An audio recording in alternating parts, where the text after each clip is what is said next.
Move on. Speaking of Beyonce, now someone who's not having a good week, even though his wife has, performing at the Super Bowl. Well, not well, it was the halftime. I don't know why. See, now I got Super Bowl in my damn brain because that's what we always think of when it comes to halftimes. Like Super Bowl's the only one that has one. Everybody got a damn halftime. But anyway, so Jay-Z is not having a great week as his SA accuser can pretty much remain anonymous despite the rapper's insistence that she reveal her identity. Because remember, at one point, Diddy got to score a victory when he got one of his anonymous accusers had to reveal their name and who they are. And the judge ruled and said that they had to be. But it seemed like it's not such good news for Jay-Z. So, let's get into that. Lethal. Also, let me pull this picture up before we get into that. Okay, so now the woman who filed her lawsuit under the name Jane Doe alleged that she was R-worded after she was driven to an MTV VMA after party 24 years ago. Now, she first sued Combs in October and 2 months later amended the complaint, adding Sean Carter to the complaint. Now, in response, Jay-Z's attorney Alex Spiro filed a motion to strike the complaint, stating that the filing should be dismissed if the accuser does not reveal her identity. U.S. District Judge Annalisa Torres denied the motion on Thursday. Now, Carter's lawyers' relentless filing of combative motions containing inflammatory language and ad hominem attacks is inappropriate, a waste of judicial resources, and a tactic unlikely to benefit his client, wrote Judge Torres in her ruling, per court docs obtained by People. Now, the court will not fast track the judicial process merely because counsel demands it, which is what the judge added. She also noted that Jay-Z's attorney Spiro said that he intended to immediately file the motion to strike the amended complaint, but he failed to give Doe the required 5 days to respond, saying this is unacceptable. This is what Judge Annalisa Torres wrote. Now, people reached out to Spiro for comment, but have not received a response at this time. And it just feels like, you know what? Jay-Z's attorney feels like they could just walk into a room and bulldoze their way into a situation. And just because you got a lot of money, power, and influence, that you can work over this judge. And she's like, not today, Satan. So the coordinated in desperate efforts to attack me as counsel for alleged victims are falling flat. Tony Busby, the attorney repping Jay-Z's accuser, tells People.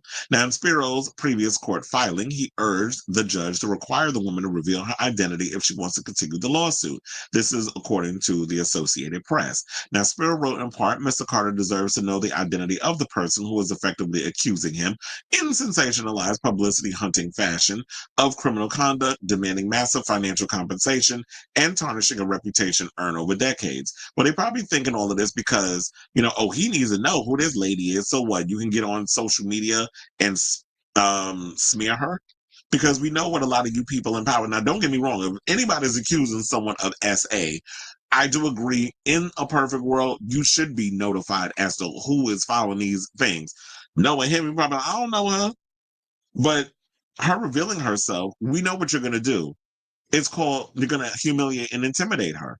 Or the attorney will probably try some slick mess, which is, oh, so-and-so said all of this. She's revealed. And then you got the Jay-Z fans who are going to go dox her or jump on social media and bully her and then scare her to the point where she's going to want to pull back her situation.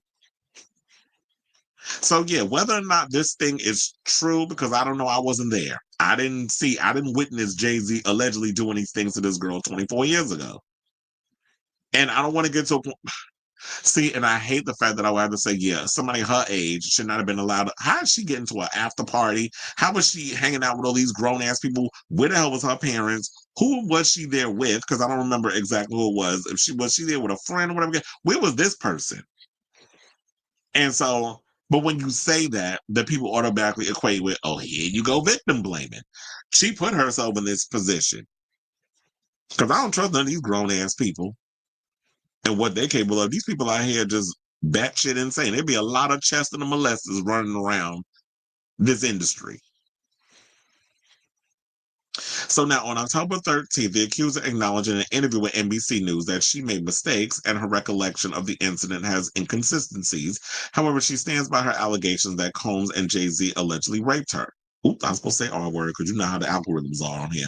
Saying you should always advocate for yourself and be a voice for yourself, the now 38-year-old woman told NBC News. You should never let what somebody else did ruin or run your life. I just hope I can give others the strength to come forward like I came forward. And you know what? A lot of times that, look, I've seen enough episodes of Law and Order SVU to know that, a lot of times when it comes to people getting R-worded by someone, there can be inconsistencies in some of the things they say because you know what? When it comes to someone being SA'd, there the lines can be blurred. You're going to forget things. You can't always remember certain things because you block things out. But the thing you would remember is that at the end of the day, I do remember I was in this room with these two people and they did this to me.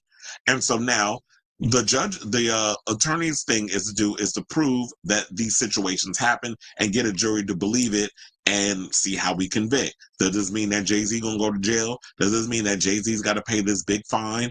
And or is it that his reputation is going to be forever ruined? Because he is running things over there at dealing with the NFL and the Super Bowl halftime situation.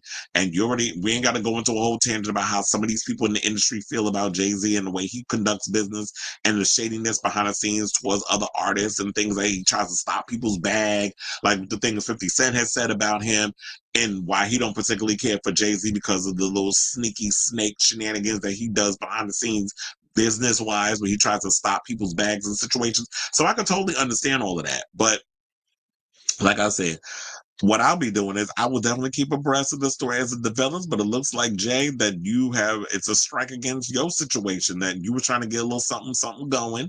And the judge said motion denied. The girl can remain anonymous. And so I ask all of you this. What do y'all think of this story in regards of the judge's ruling as of now? So whatever your thoughts are, let me know in the comments down below.